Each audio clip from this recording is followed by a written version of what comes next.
A salary is the drug they give you when they want you to forget about your dreams. My first job was in high school, and I got it specifically because there was a girl in my grade that I was really interested in, and she got a job at the shoe store in the mall, and I was able to get a job across in the ice cream parlor.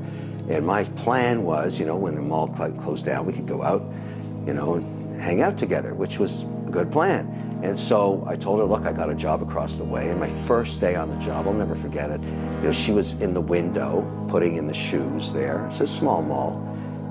And I was in this ice cream store scooping ice cream. And when people, you know, my first day, it was owned by a woman, I'll never forget it. She says, look, when people ask you for a sampler, here's a little wooden spoon, give them a little sample. But what happens when that occurs, you know, when people do samples, they take their gum out of their mouth and they throw it on the floor. So all day long, gum was piling up on the floor, Mexican tiles in this place. So the first day is over, and she said, you did a great job.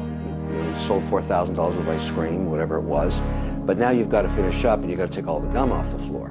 Now, at that moment, the girl I was interested in was looking at me, waiting to see when I was going to walk out of the store. And I realized if I get down on my knees and scrape gum, I'm in trouble here. This is not a good look. I said to her, look, you hired me as a scooper, not a scraper. And she said, no, I hired you as an employee. You do whatever I say. I own this store. Whatever I say, you're going to do. And I said, I don't think so. If you want to hire somebody to take gum off the floor, that's a different job. If I'd known that, I probably wouldn't take this position. She said, how about this? You're fired. And I went, whoa, what's that mean? And she said, it means you get back on your bicycle, go home, don't come back here. I'll send you for your today's pay. And I was so humiliated when I got home and explained that to my mother. She said, you should have done what she asked. And I realized right then, and this is the important lesson, this is one of those pivotal moments. In life, there's two types of people. There's the people that own the store, and there's the people that scrape the shit off the floor.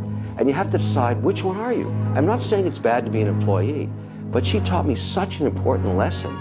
The humiliation of not controlling your own destiny is horrible. Whatever she says I have to do, I'm not going to live my life that way. I never worked another day in my life for somebody, ever again. Now, decades later, I can afford to bulldoze the whole mall if I